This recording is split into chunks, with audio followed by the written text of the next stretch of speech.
இப்படி ஒரு நிகழ்வு, இந்த நிகழ்ச்சி நினைவேந்தல் நம் வாழ்நாளில் நாம் கலந்து கொள்வோம் என்று நினைத்து பார்க்காத ஒரு தருணம் என்று தான் சொல்ல வேண்டும்.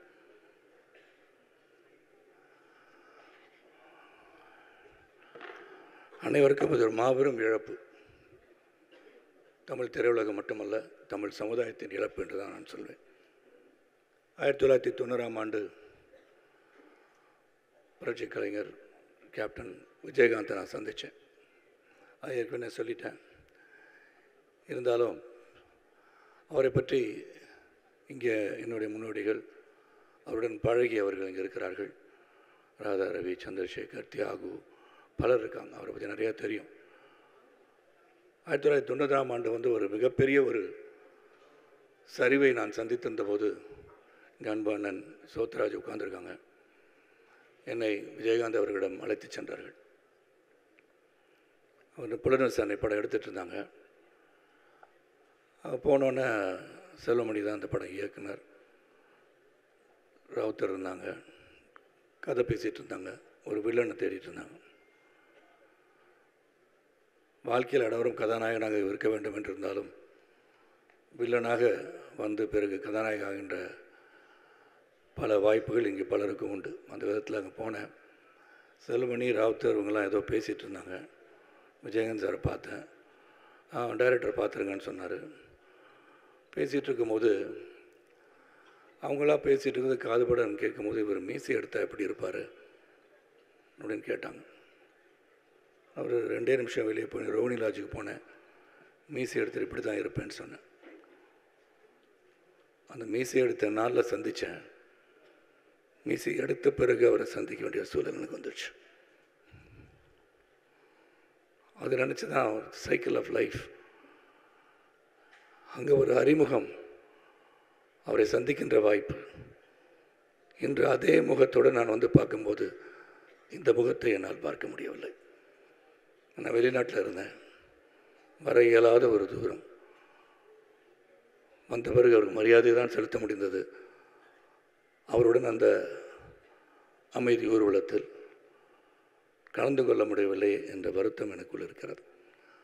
ஆனால் நடிகர் சங்கம் என்று இந்த நினைவேந்தல் மூலமாக இந்த மாமனிதர், நல்ல ஒரு உள்ளம் படைத்த, வள்ளல் குணம் படைத்த என் அன்பு சகோதரர் விஜயகாந்த் அவர்களுக்கு நினைவேந்தல் நிகழ்ச்சி நடத்தி கொண்டிருக்கிறார்கள். எல்லார் மனசுலேயும் ஒரு புழுக்கம் இருக்கும். என்றால் என்னை பொறுத்த வரைக்கும் அவரை இழந்துவிட்ட சூழ்நிலையிலும் நாம் இன்று சில விஷயத்தை நம்ம கொண்டாடணும். எதை கொண்டாடணும்னா அவருடைய குணம், பழகுகின்ற விதம், வள்ளல் குணம், அவரிடம் கற்றுக்கொள்ள வேண்டிய பாடங்கள் ஏராளம் ஏராளம் என்று தான் சொல்ல வேண்டும். எனக்கு ஒரு இதை ஏன்னா நாசர் அவர்கள் சொல்லும்போது 3 நிமிஷத்தில் பேசுகிறேன்னு சொன்னார். 3 நிமிஷத்தில் பேசுகிறது கிடையாது. 3 ஜென்ரேஷனு பேசலாம் அவரை பற்றி. ஏன்னா உள்ளத்தின் அடித்தளத்திலிருந்து ஒரு சில அவரோட பழகிய நாட்களை நினைவு கூறுகின்றதான் இந்த நினைவேந்தல். நான் புலனரசனை படத்தில் நடிச்சிட்டு இருக்கும்போது செல்வமணி இருக்காங்க. இறுதி காட்சி, கிளைமேக்ஸ் காட்சி எடுத்துகிட்டு இருந்தாங்க. அந்த காட்சியில் எனக்கு அடிபட்டுச்சு.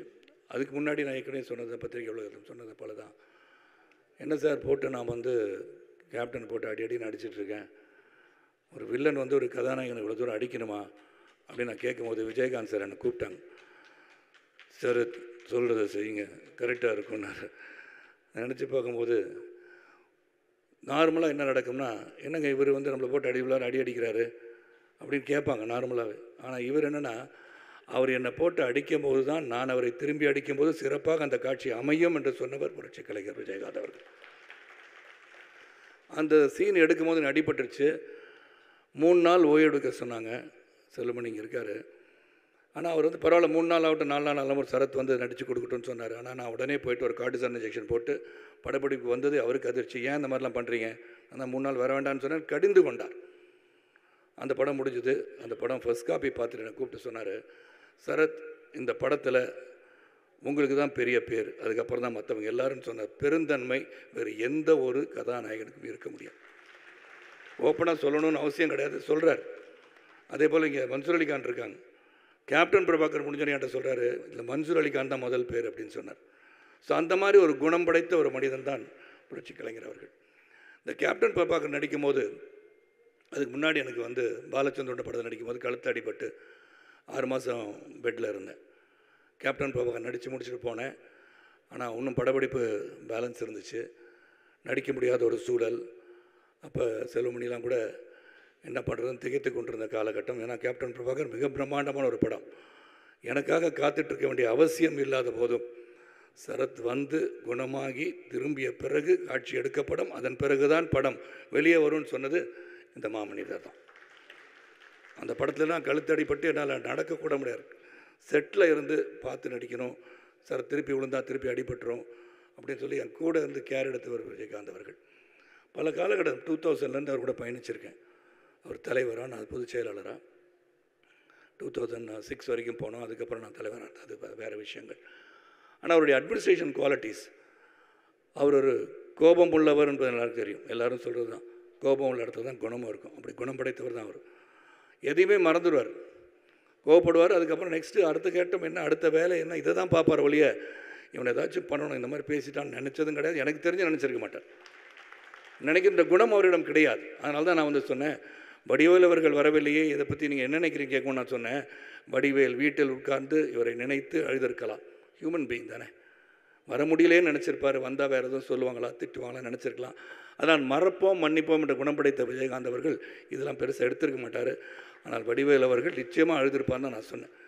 ஏன்னா நம்மளை பொறுத்த வரைக்கும் ஒரு பெரிய குடும்பம். நாசர் சொன்னது மாதிரி கோழி குச்சுங்களாம் ஒன்று சேர்த்து அரவணைத்து கொண்டு சென்றது போல் இந்த நடிகர் சங்கம் விழாலாம் இமேஜின் பண்ண முடியாது. இன்றைக்கும் நடத்துகிறாங்க. இங்கே நடிகர் சங்கம் சிறப்பாக செயல்படுகிறார்கள். அவ்வளோ அரவணைத்து கொண்டு போக முடிந்தாலும் அந்த காலகட்டத்தில் எல்லாரையும் ஒருங்கிணைப்பது என்பதே மிகப்பெரிய கடினமான ஒரு சூழல். ஃபோன் போடணும், நேராக போய் பார்க்கணும், வர சொல்லணும், அவங்கவுங்க வேறு இடத்துல படப்பிடியில் இருப்பாங்க. ஆனால் ஒருங்கிணைத்த சக்தி என்று சொன்னால் அது புரட்சி கலைஞர் கேப்டன் விஜயகாந்த் அவர்கள் தான். அவர் ஆணையிட்டார், நாங்கள் செயல்பட்டோம். அந்த நாட்கள், அந்த 6 ஆண்டுகள் அவருடைய நிர்வாகத்திறனை நான் பணியார்ந்து பார்த்துருக்கேன். அவருடைய அன்பு, பாசம், பரிவு, என்றைக்குமே ஒரு மரியாதை, அந்த மரியாதை உள்ள குணம். கோபப்படுவார், அதே சமயத்தில் அரவணைச்சிக்குவார். அந்த விஜயகாந்த் அவர்கள் இன்று இல்லை, கேப்டன் அவர்கள் இல்லை, புரட்சி கலைஞர்கள் இல்லை. அவரை வாடி தவிக்கின்ற அனைவரும் நிச்சயமாக அவர் இந்த தமிழ் சமுதாயத்திலே காலமுள்ளவரை வாழ்ந்து கொண்டிருப்பார் என்பது உறுதி. ஏன்னா வள்ளல்களை நாடு மறப்பதில்லை, வள்ளல்களை தமிழ் சமுதாயம் மறப்பதில்லை, வள்ளல்களை நாமும் மறக்க மாட்டோம். ஆகவே புரட்சி கலைஞர் கேப்டன் விஜயகாந்தை மறக்காமல் அவர் விட்டு சென்ற பணிகளை, சமுதாய பணிகளை, சமூக பணிகளை, அவர் நினைத்த செயல்களை, அவருடைய குணம் படைத்து அவரை போல் நாமும் வாழ வேண்டும் என்று எண்ணுகின்ற ஒரு இடத்தில் அவர் இருக்கிறார். நம்ம எல்லாம் அவர் பார்த்து கொண்டிருப்பான்னு சொல்லி அனைவரும் அவரின் புகழ் பாடுவோம். என்றும் அவர் மனதிலே தாங்கியிருந்தால் நிச்சயமாக நாம், நம் குடும்பம், நம் சமுதாயம், நம் சமூகம் சிறப்பாக இருக்கும்னு சொல்லி இந்த நினைவேந்தல்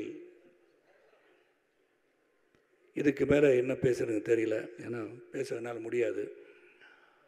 அந்த அளவுக்கு எனக்கு வந்து உறுதுணையாக இருந்து பல காலகட்டத்தில் உதவிய விஜயகாந்தன் அவர்களை என்றும் மறக்க மாட்டேன், மறக்க மாட்டேன் என்ற மனதில் தாங்கி செயல்படும் என்று கூறி அவர் ஆன்மா என்றும் நம்மளை ஆசீர்வதிக்கட்டும், நடிகர் சங்கத்தை ஆசீர்வதிக்கட்டும், தமிழகத்தை ஆசீர்வதிக்கட்டும், தமிழ் சமூகத்தை ஆசீர்வதிக்கட்டும் கேட்டுக்கொண்டு விடைபெறுகின்றேன். நன்றி, வணக்கம். இங்கே கூடியிருக்கும் என் குடும்பத்தைச் சேர்ந்தவர்களே, என்னுடைய அன்பு சகோதரர் விஜயமா அவர்களுடைய நினைவாஞ்சலியாக இங்கே நடத்தி கொண்டிருக்கும் தென்னிந்திய நடிகர் சங்க தலைவர், செயலாளர், பொருளாளர் மேலும் உள்ள அத்தனை உறுப்பினர்களுக்கும் என்னுடைய வணக்கங்களை கூறி,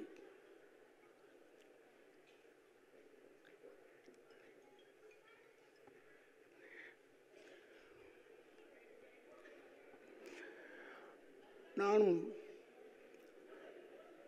விஜயமா அவர்களை வாகை சந்திரசேகர் தான் நாங்கள் 3 பேரும் ஒன்றா பெங்களூரில் சந்தித்தோம்.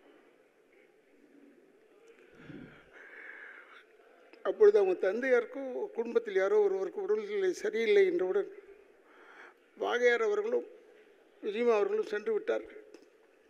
ஆனால் நான் மீண்டும் அடுத்த ஷூட்டிங்கில் சந்திப்போம்ப்பான்னு சொல்லிட்டு போயாச்சு. அப்போல்லாம் சார் தான் கூப்பிடுவோம். இப்போ நான் பீச்சில் போய் 4:30 மணிக்கு வாக் போவேன்.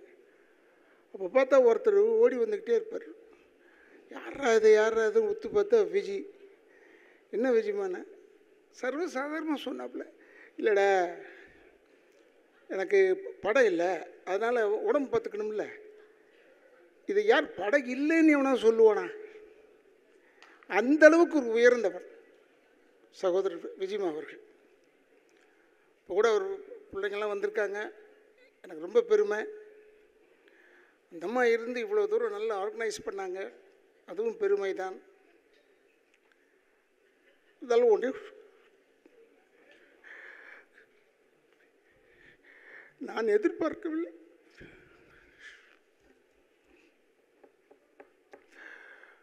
இவ்வளோ சீக்கிரம் போயிடுவான்னு எதிர்பார்க்கல.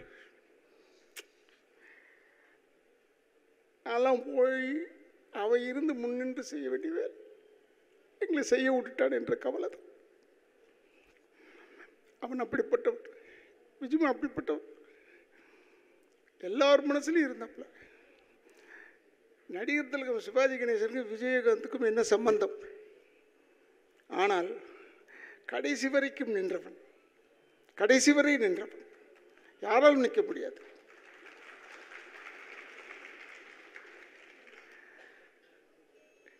ஒரு இரங்கல் கூட்டம் போடணும்னா முதல்ல வந்து நிற்பப்பில் படாது. அவர் வந்து இந்த எல்லாருடைய சப்போர்ட்டை வச்சு சரத்குமார் போன்றவர்கள்லாம் எல்லாரும் சேர்ந்து தான் நாங்கள் உழைச்சோம் கொண்டோங்கன்றதெல்லாம் கரெக்டு.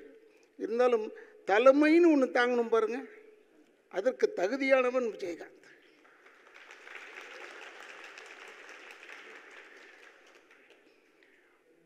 சகோதரர் விஜிமா, வாகையார், நானே, எஸ்.எஸ். சந்திரன், பாண்டியன், தியாகு, இந்த 6 பேரும் ஒரு டீமாக இருப்போம்.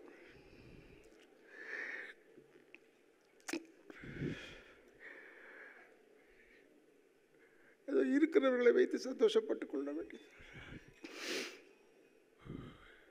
நான்லாம் நினச்சது அப்படி தான், இவன் இருக்கான் நம்ம பார்த்துக்குவான். அதனால தான் தியாகு எழும்போது கூட இப்போ நான் யார்கிட்டடா போவேன் கேட்பேன்னு சொன்னேன். அந்தளவுக்கு ஒரு நட்பு பாசத்தோடு இருந்தவர்கள்.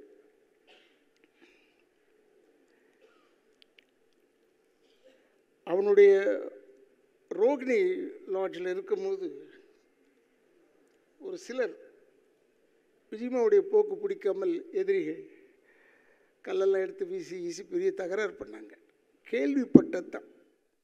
சந்திரசேகர், அப்போ அபிராமபுரம், நான் தேனாம்பேட்டேன், 2 பேரும் சேர்ந்து உடனே அங்கே போய் நின்றுட்டோம்.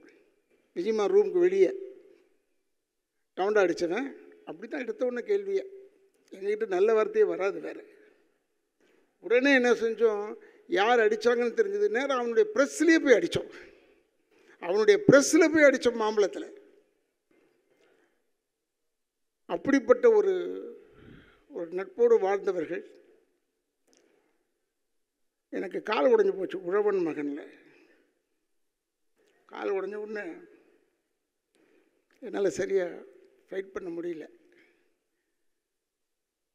அப்போ நின்றுக்கிட்டே செஞ்சு முடிச்சு கொடுத்துடலான்னு சொல்லி கிளைமேக்ஸ் ஃபைட் வேறு. சரி நின்றுக்கிட்டே செஞ்சோம். அப்போ பணம் கொடுக்கும்போது என்னுடைய சகோதரர் இப்ராஹிம் ராவுத்தர், இல்லை இவ்வளோ குறைச்சி கொடுக்கணும், அதை அப்படி அவர் கணக்கு கரெக்டாக தானே பார்ப்பார். அவர் பார்த்தார் கணக்கு. உடனே விஜயகாந்த் வந்து, ஏடா அவன் கால் உடஞ்சி வந்து நின்று செஞ்சு கொடுத்துட்ருக்கான், கொடுறாங்க, அந்த படம் என்ன கேட்குறானோ அதை கொடுத்து விட்றான்னு. அந்தளவுக்கு ஒரு தாய் உள்ளம் கொண்டவன் சகோதரர் விஜயகாந்த். என்ன பேசி என்ன பிரயோஜனம்?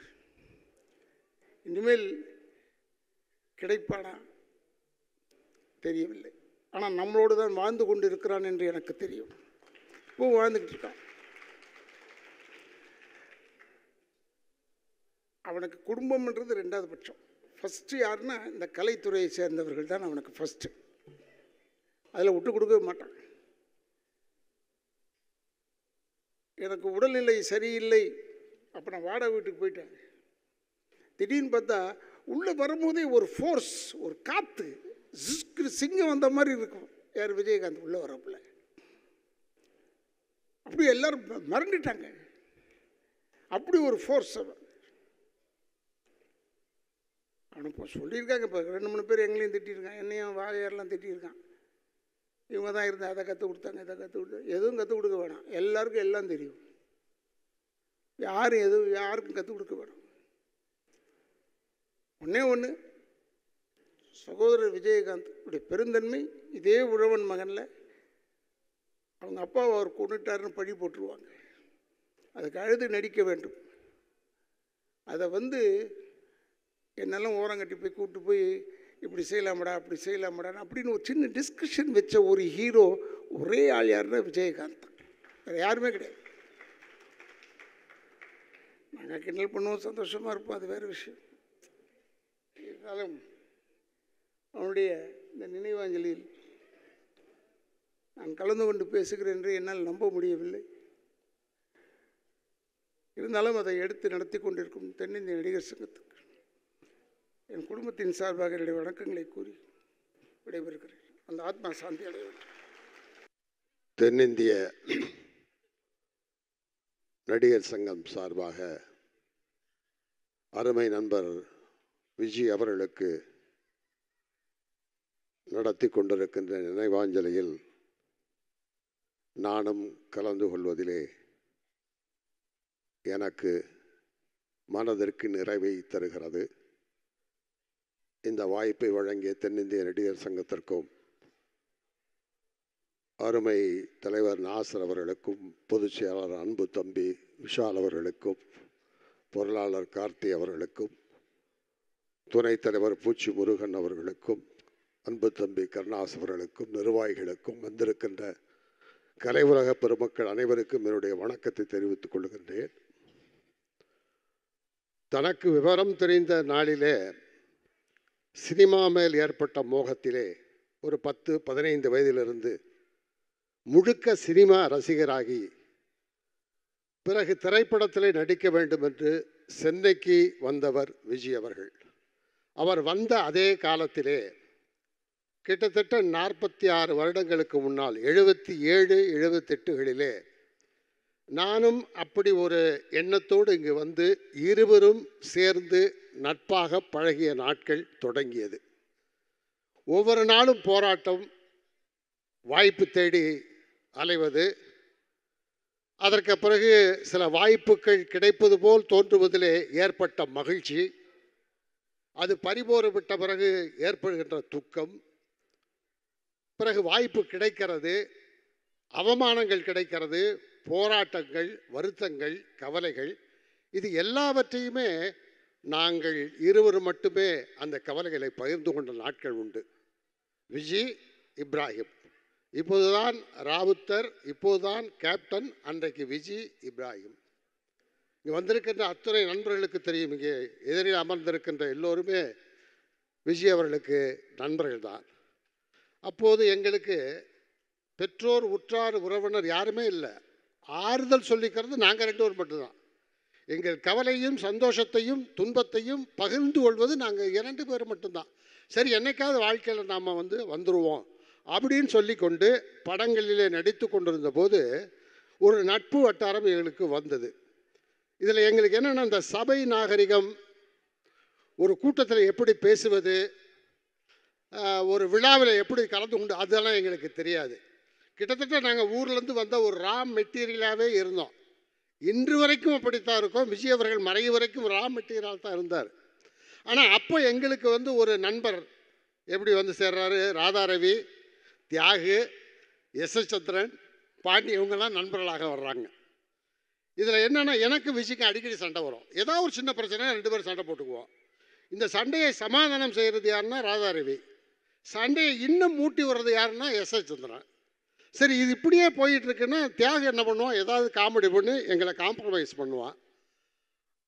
இதுக்கிடையில் பாண்டியை உள்ள போந்து என்னத்துக்காக சண்டை போடுறோம், என்ன விஷயமே தெரியாமல், ஆனால் நீங்கள் பேசுனது தப்புன்னு, ஆனால் நீங்கள் பேசுனது சரின்னு சொல்லி, இப்படி ஒரு கள்ளங்கபடமற்ற ஒரு ஆனந்தமான ஒரு மகிழ்ச்சியான நாட்கள்.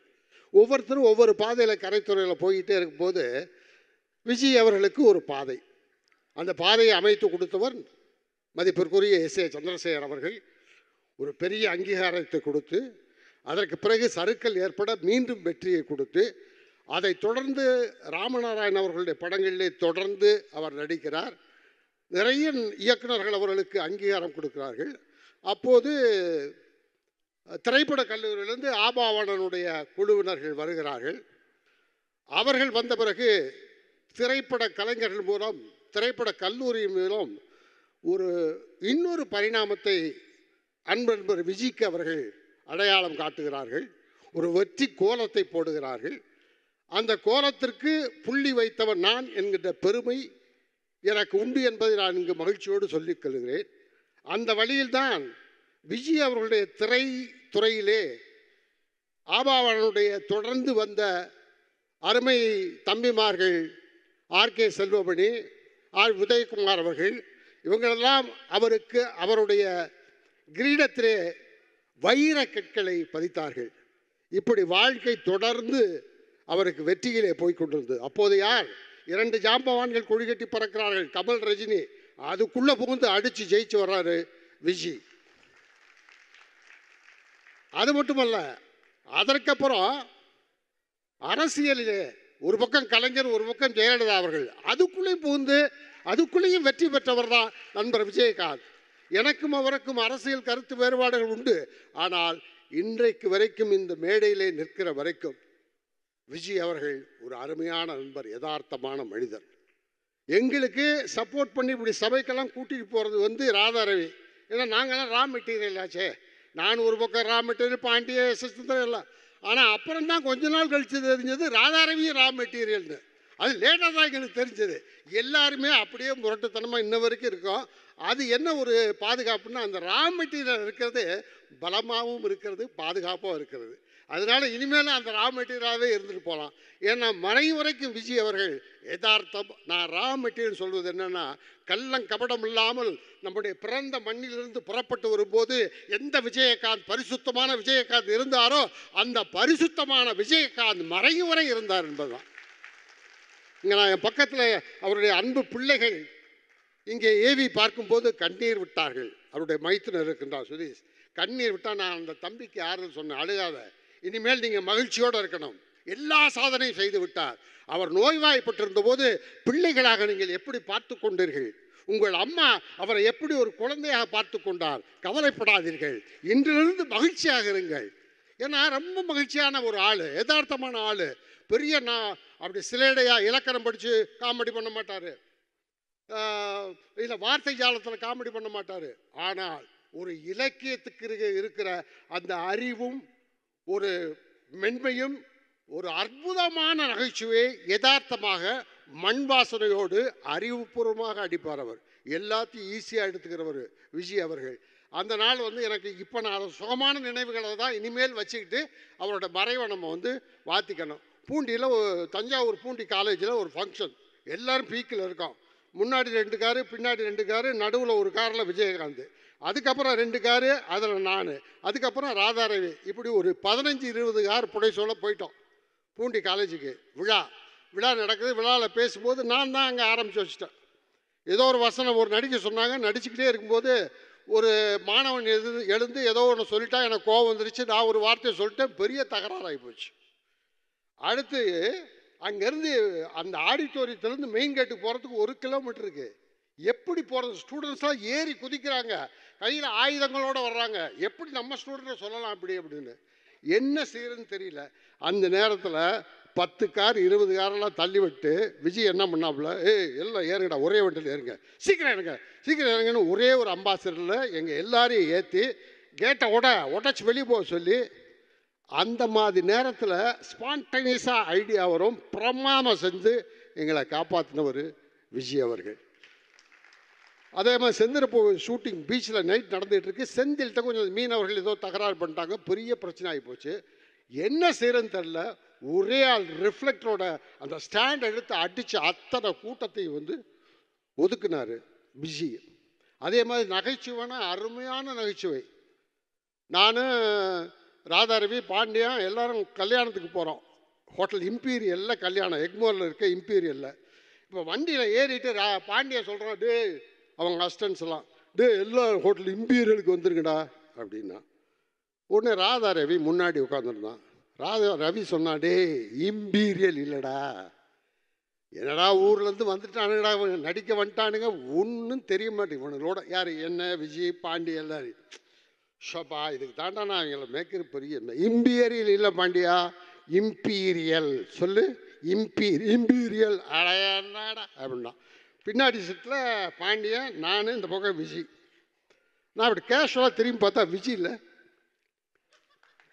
நான் சொன்னேன், தம்பி இங்கே மாட்டியாச்சு, ஒரு ஆள் மாட்டிக்கிட்டாப்புல அப்படின்னு. என்ன விஜய் இப்போ என்ன சொல்லிக்கிட்டு இருந்தேன்? அடுத்து என்ன தானடா கேட்பீங்க, அதான்டா நான் சொல்லி பார்த்துக்கிட்டேன். இதை விட ஒரு மென்மை வேண்டுமா? இதை விட ஒரு குழந்தைத்தன்மை வேண்டுமா? இதையெல்லாம் நினச்சிட்டு சந்தோஷப்படுவான். சாதிச்சிட்டாரு, பொது வாழ்க்கையில் சாதிச்சிட்டாரு, திரைத்துறையில் சாதிச்சிட்டாரு, அரசியலில் சாதிச்சிட்டாரு. இன்னைக்கு இங்கே இருக்கிற, உண்மையிலே நான் சொல்கிறேன், இங்கே இருக்க அத்தனை பேரும் உணர்வுபூர்வமாக, யாருமே போலித்தனமாக இங்கே வந்து நிற்கவில்லை.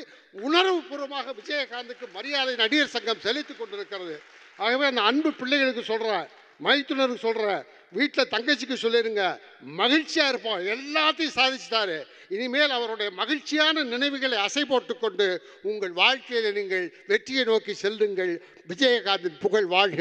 நன்றி, வணக்கம்.